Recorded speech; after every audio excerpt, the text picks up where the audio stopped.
Kama unajua umeokoka, kama bado usibebe mkono. Nusu kutoka chenga. Maana mtu mwenye ameokoka semangi uongo. Mungu wako wala kutoka. Tena mtu mwenye ameokoka ibii mwenzake. Mungu sio wako ameokoka sebenyangi. Ani Mungu wako kama. Wewe unajua umeokoka, beba mkono. Basi unaokoka chenga mkono. Beba mkono tu vizuri.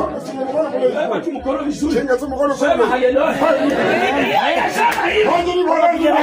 Umeokoka. Shua. Basi mwenyewe kwamba kuna wenye hawajaokoka. Kuna wenye hawajaokoka.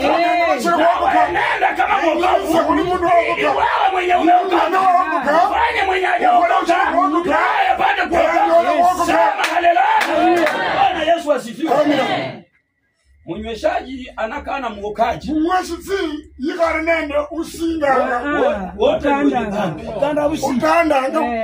Ukanda busi. Bwana busi. Uone kusinga. Ukanda busi. Woga unga. Bwana busi. Nakenesha mandazi. Yes. Sawa. Bwana Yesu asifiwe.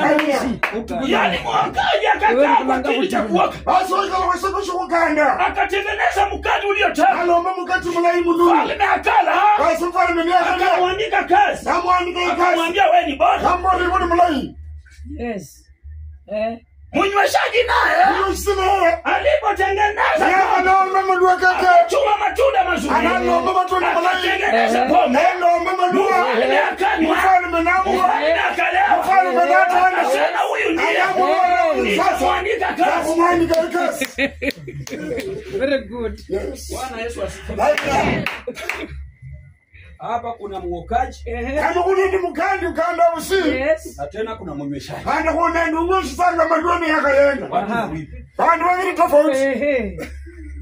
Biblia inasema wakati unaopewa kazi ya kufanya kama kiongozi, basi uli kiongozi unakuchukua kama kiongozi, basi wewe ni kiongozi, unaanza kukutizama, unaanza kukuangalia, ulitengeneza mkate mzuri, tukala tukafanya, sasa unatengeneza mkate, unaweka chachu, unakuwa mkate, moto zinaanza kushuka. Munyweshaji naye akatengeneza pombe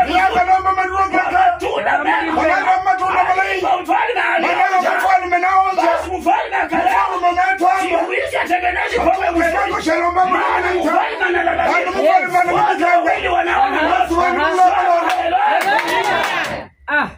Kristo wako huko wapi?